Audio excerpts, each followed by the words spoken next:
service to the fact that with this configuration, with Nogari, Canyon in the lineup, very little experience. The likelihood is that if they hit the mid game behind, they'll find it very hard to get back in. And if they're even, they'll be a little bit more risky or a chance of falling away. So they want to hit the ground running. They want to have a good laning matchup in mid. And they just want to trust on Nogari's ability. One of the wild cards starts now.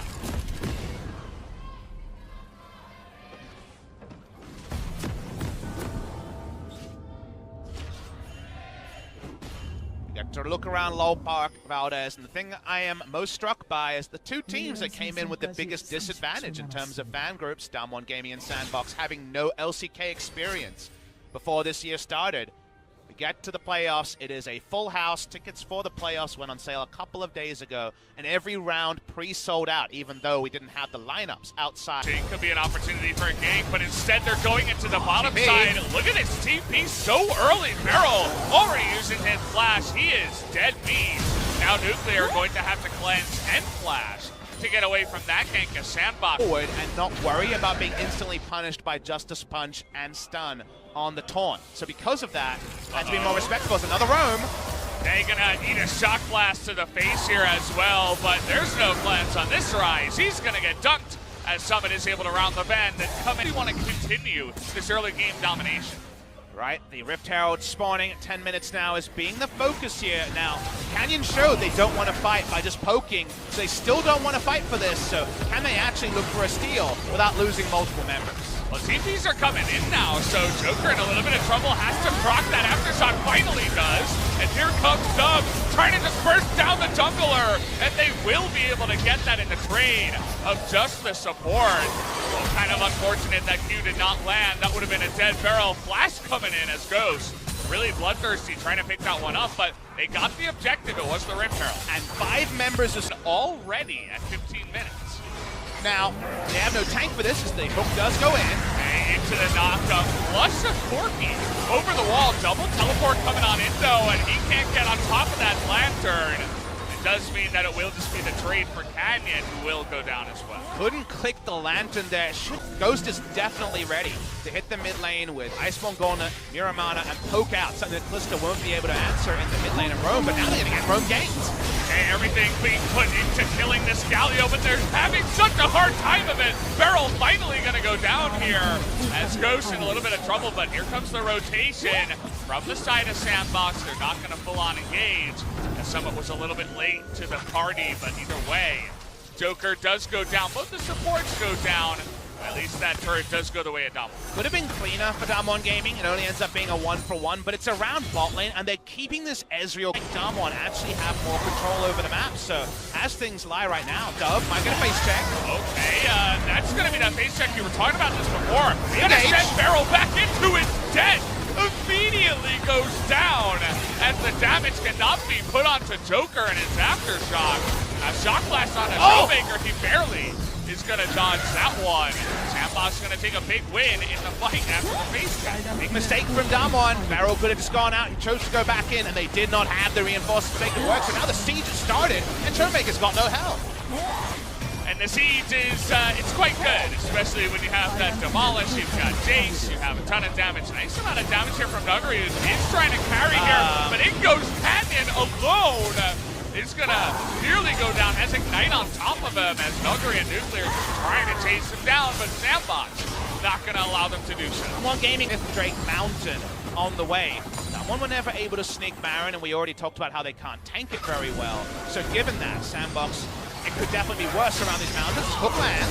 Hook lands and no aftershock in time, but huge damage comes through from the Ezreal to lock down Canyon. Looked like it was going to be more of a barrel. What's Fate's called out of there to safety, so they get the pick, but a lot used here by Damwon. Everyone overrating their tankiness in this game. Showmaker's pretty far up. I'm trying to get the engage here on the Showmaker, but Beryl gonna make his way in. Huge hook onto Dub, who has to self-ult here. Do they have the damage to blow him up? Yes, they will on the backside as everybody is overstepping their bounds tonight. Has there been a game where Aftershock proccing or not proccing has been so big, Valdez? So far, Aftershock has come in very late. Ranges have been well played around, and Joker and now Dub have found that they've had the Aftershock resist too late for their health bars to be relevant. Watch the replay here. We already noted it previously. Aftershock is needed to get something going. In their procs, he just dies straight up because a frontliner with just some health isn't enough on a Galio. On the top side, Dub doesn't get in ring of frost range and doesn't get an aggressive ult off because he doesn't take it and gets stunned. So actually, Aftershock only procs when he's at 500 health. Damwon just run at Baron. Trying to use it against him. The SandBox strategy comes through, and Damwon now trying to get away with this one. Not in range, but here come the TPs. Dub from behind, gonna be know he's here! To bounce them all in the Galio ultimate is gonna get one immediately. Now they're trying to get out to Nuclear, but he has the GA to survive for so long. But look at Summit coming on over. Damwon trying to come into this fight now. They're not gonna be able to win it. Only Showmaker is gonna be able to get away with that Baron. What a huge flank from Dub, and so necessary. Now it's only a gold Baron. Only one Baron buff is going to be kept onto Showmaker. They can't play multiple lanes. Noguri can't be bailed out of all the items that Jace has with the Baron buff minions. We're going to see the Realm Warp play. This happened during replay, but it's one that we alluded to. Amusingly, Nuclear couldn't get in the pit. That was actually huge, Valdez, because it means the Baron takes an extra 4 seconds and allows SandBox Gaming to get in position. It reminds me of the famous Baron take that we see replays of forever. One of the most famous moments in the Champions era is when GBM made a mistake with his Zed, couldn't get over the wall. The Baron was too slow and Dandy stole it. That was actually relevant here because the speed being so much slower means that even Summit can catch up and get some of the stragglers. Everybody is able to come on in and follow up at you. Tankiness. Remember that the Bloodthirster shield does scale on the armor that is provided as Realm Warp play. They're gonna rush it. They were out of vision too. They don't know. They have no idea, and it's 3 mountain drinks. See you later, Baron. That happened in the span of about 8 seconds. Oh, I really hope the replay has the vision toggle because that was so big, Valdez. The immediate lead, but doesn't give them positioning over the Elder Drags. It's like double trinket coming on in. They're trying to bounce on the Showmaker here. It's not going to work out, and now full health from the side of Damwon. They're considering wrapping around. They want SandBox to come to them. They have control over the Elder. And the Elder value here, holy guacamole. They have 5 Drakes. The Mountain Drake means that Corki will accidentally kill turrets. So because of that, they're going to push through mid and try to play both sides. And all SandBox can really do is run Elder and hope Damwon comes to them. So they're going to start it up here. See if they can actually get this one going, but take a look at Nuguri's position. Looking for the flank, as is Canyon from behind. Look at the damage, already goes out on a Dub. He's half health, and Joker just desperately gonna flash on in there. Now they're gonna re-engage from behind. Summit is gonna try to go into that backline, but Nuclear going down up at the top side has to come in. But 2 kills do go the way of Damwon, and somehow they're able to turn that around. And you get the Elder as well. Jace got backline access, but you can't answer the front line. You can't answer Corki in any way. Realm Warp used again. The recall to stop there being any backdooring attempts. And watch these turrets explode. See you later. That's one of them. We got a TP coming in too, and they're not wasting. They have to fight them now, otherwise the turrets will just die as an afterthought. Looks like they're going to go in for the Nexus turrets, but doesn't seem like Damwon showing any signs of stopping here. They're continuing on. They want to win the game right now. Because of the Elder. The Elder's with Mountain. It's insane. They just don't even exist anymore.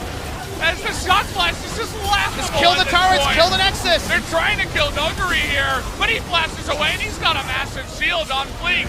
Not able to do enough damage. Look at Nuclear in the back line. Just gonna auto it down, and GG Damwon Gaming coming in from behind, take game number 1. You make the right shot call. You have 45% bonus damage to structures. Just kill the structures. Don't worry about the KDAs. The Elder comes down. SandBox tries to get in the back. They kill the Callista, but the Corki does all the heavy lifting.